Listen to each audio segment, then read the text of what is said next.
Hi friends, family kitchen हाउसे सकलके स्वागत जानिए आमी नंदिनी। आज आपनादेर साथे शेयर करब डाल मशलार रेसिपि।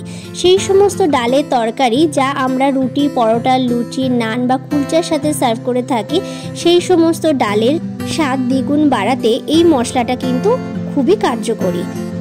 आजकेर এই ভিডিওটি যদি ভালো লেগে থাকে আমার চ্যানেলকে সাবস্ক্রাইব করে আমার পাশে থাকার অনুরোধ রইল আর পাশে থাকা বেল আইকনটি প্রেস করে দেবেন নতুন নতুন রেসিপির আপডেট যাতে সবার আগে আপনাদের কাছে পৌঁছে যায় সেই জন্য। তাহলে চলুন ভিডিওটি শুরু করা যাক। এখানে আমি প্রথমে নিয়ে নিচ্ছি 2 চামচ জিরে, নিয়ে নিচ্ছি 2 চামচ ধনে, নিচ্ছি হাফ চামচ সাহা জিরে, নিচ্ছি 1 চামচ দারচিনি, নিচ্ছি হাফ চামচ মৌরি, 1/4 চামচ মতো মেথি,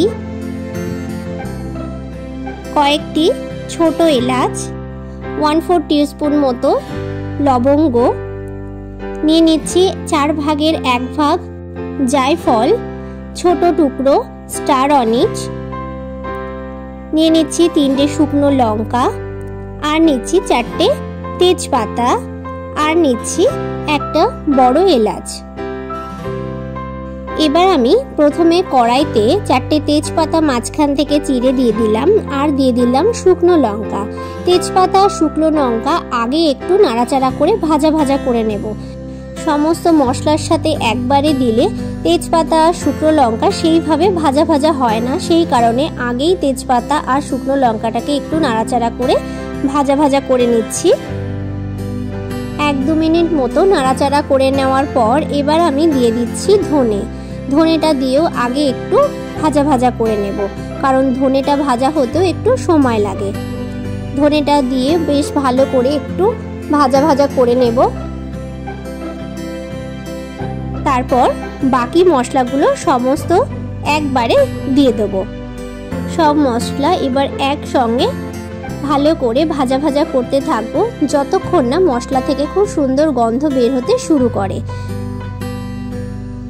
মশলা ঠিকঠাক ভাজা হয়েছে কিনা সেটা বোঝার জন্য একটা ধনে বা একটা জিরে আপনারা দাঁতে কেটেও দেখতে পারেন।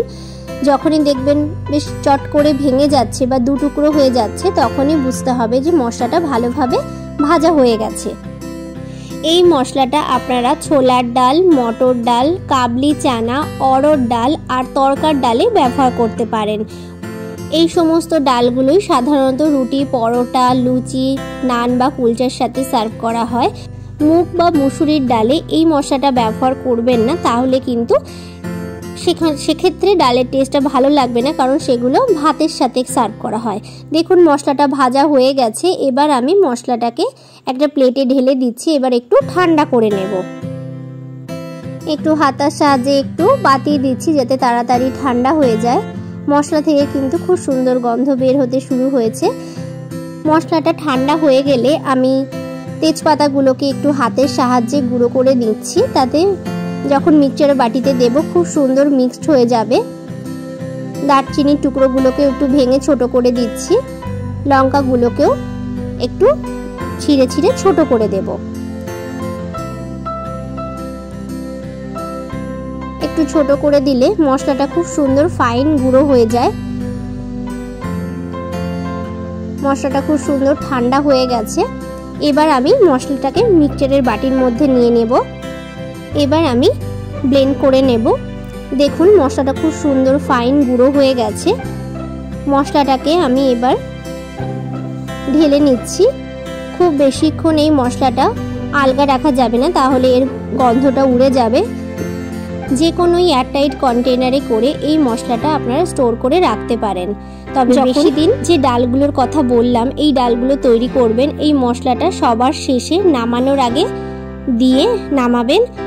আপনারা নিজেরাই বুঝতে পারবেন যে ডালটা কতটা টেস্টি হয়েছে। আপনারাও বাড়িতে এই মশলাটা তৈরি করে ডালে ব্যবহার করে দেখবেন। আশা করছি আপনাদেরও ভালো লাগবে। আজকের এই ভিডিওটি যদি ভালো লেগে থাকে লাইক করবেন, শেয়ার করবেন। সকলে ভালো থাকুন, সুস্থ থাকুন। ভিডিওটি শেষ পর্যন্ত দেখার জন্য অসংখ্য ধন্যবাদ।